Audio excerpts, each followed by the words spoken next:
सिंदेवाही ते टेकरी हा रस्ता खूप जास्त वर्दळीचा आहे।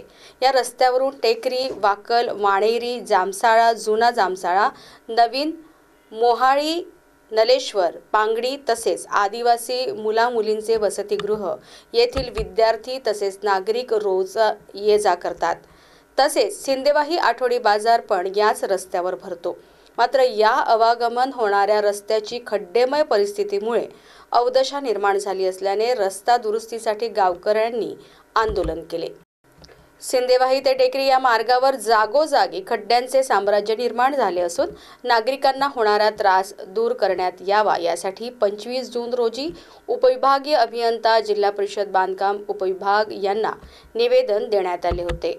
मात्र प्रशासनाने कोणत्याही प्रकारची कारवाई केली नसल्यामुळे आज शुक्रवारी देवा मंडलवार यांच्या नेतृत्वात प्रत्यक्षात रस्त्यावरील खड्ड्यात बसून आंदोलन करण्यात आले। त्यानंतर नायब तहसीलदार तुमराम यांना निवेदन देण्यात आले व 15 दिवसात उचित कारवाई करण्यात आली नाही तर तहसील कार्यालय सिंदेवाही येथे आमरण उपोषण करण्यात येईल असा इशारा सुद्धा देण्यात आला। यावेळी वाकलचे उपसरपंच दिनेश मांडाळे, टेकरीचे उपसरपंच विजय नैताम, मोहाळी येथील सामाजिक कार्यकर्ते तेजराम नन्नावरे, महेश मंडलवार यांच्यासह परिसरातील नागरिक या आंदोलनात उपस्थित होते।